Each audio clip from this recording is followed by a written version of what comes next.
નમસ્કાર dear YouTube family, સ્વાગત છે આપનું આપણી આ યુટ્યુબ ચેનલ ભાવેશ મકવાણા ન્યૂઝમાં।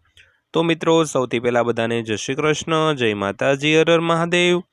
તો મિત્રો, ગુજરાત પેન્શનર્સ ન્યૂઝ ટુડેમાં આજે આપણે વાત કરવાના છીએ રાજ્ય સરકારના પેન્શનરોના અટવાયેલું 18 મહિનાનું ડીએ એરિયર્સને લઈને આવી છે એક શાનદાર અપડેટ।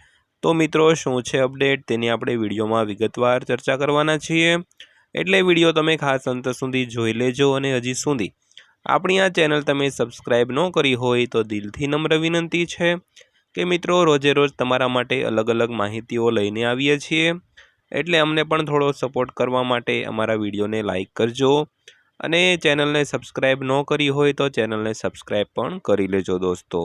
તો શરૂ કરીએ આજનો વિડીયો। તો મિત્રો, 8મા પગાર પંચ અંગેની ચર્ચાઓ દિવસે ને દિવસે વધી રહી છે। તો 8મા પગાર પંચના અમલીકરણ પછી 50 લાખ સરકારી કર્મચારીઓ અને આશરે 65 લાખ પેન્શનરોને લાભ મળશે। તો હવે આ સંબંધિત એક મોટી અપડેટ બહાર આવી છે। આ અપડેટ મુજબ એવું કહેવામાં આવી રહ્યું છે કે 8મું પગાર પંચ લાગુ થતાં જ કર્મચારીઓનો પગાર અને પેન્શન બમણું થઈ જશે।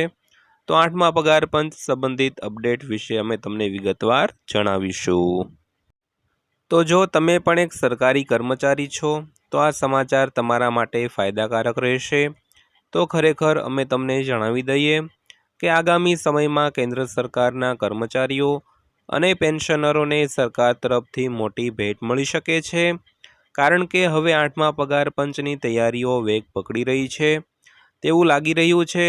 તો 8મા પગાર પંચના અમલીકરણથી લગભગ 50 લાખ સરકારી કર્મચારીઓ અને 65 લાખ પેન્શનરોના પગાર બમણા થશે અને તેમની નાણાકીય સ્થિતિમાં જબરદસ્ત સુધારો થશે દોસ્તો।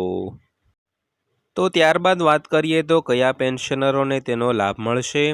તો આ ચર્ચાઓમાં એ વાત પણ બહાર આવી ગઈ છે કે 1 જાન્યુઆરી 2026 પછી નિવૃત્ત થનારા પેન્શનરોને જ 8મા પગાર પંચનો લાભ મળશે, જેના કારણે આ પહેલાં નિવૃત્ત થયેલા લાખો લોકોમાં મૂંઝવણ અને ચિંતાનું વાતાવરણ હતું, પરંતુ હવે સરકારે આ અંગે પરિસ્થિતિ સ્પષ્ટ કરી છે। તો 8મા પગાર પંચ હેઠળ નાણામંત્રીએ આપેલી સ્પષ્ટતા અને કર્મચારીઓને કયા લાભ મળી શકશે તે અમે તમને જણાવીએ। તો ત્યારબાદ વાત કરીએ તો નાણામંત્રીએ સ્પષ્ટ કર્યું તો ઘણા પેન્શનરો આ મુદ્દાને લઈને ચિંતિત હતા, જેના કારણે નાણામંત્રી નિર્મલા સીતારમણે રાજ્યસભામાં કહ્યું કે પેન્શનરોએ ચિંતા કરવાની જરૂર નથી। તેમનું કહેવું છે કે નાણાં બિલમાં કરવામાં આવેલા ફેરફારો ફક્ત જૂના નિયમોને સમર્થન આપવા માટે છે।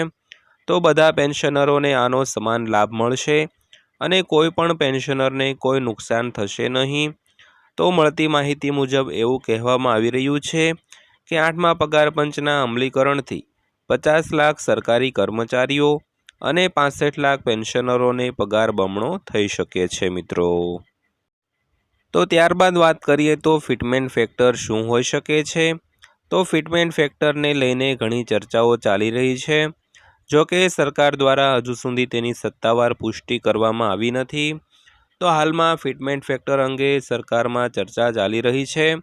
તો નિષ્ણાંતોના મતે આ વખતે 8મા પગાર પંચમાં ફિટમેન્ટ ફેક્ટર 2, 2.08 અથવા 2.86 સુધી હોઈ શકે છે।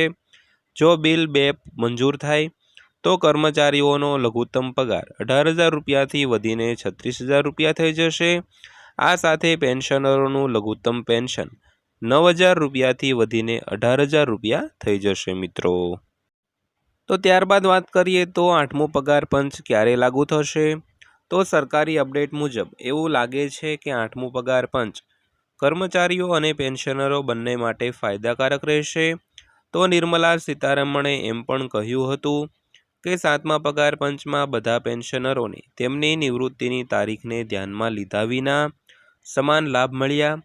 તેમનું કહેવું છે કે 8મા પગાર પંચમાં પણ આ જ નીતિ અપનાવવામાં આવશે, જેથી કોઈ પણ પેન્શનર અને કોઈ પણ સરકારી કર્મચારી વચ્ચે કોઈ પણ પ્રકારનો ભેદભાવ ન થાય। જોકે સરકાર દ્વારા આ વાતની પુષ્ટિ હજુ બાકી છે અને સરકાર તેને ક્યારે લાગુ કરશે અને પગારમાં કેટલો વધારો કરશે તે થોડા દિવસોમાં બહાર આવી જશે મિત્રો। તો મિત્રો આ હતી આજની માહિતી પસંદ આવી હોય તો વિડીયોને લાઇક કરજો અને ડેઈલી આવી જ માહિતીઓ મેળવવા માટે આપણી આ યુટ્યુબ ચેનલને સબસ્ક્રાઈબ કરી લેજો મિત્રો। તો ફરીવાર પાછા મળીશું એક નવા વિડીયો સાથે, નવી માહિતી સાથે। ત્યાં સુધી સૌને જય હિન્દ, વંદે માતરમ।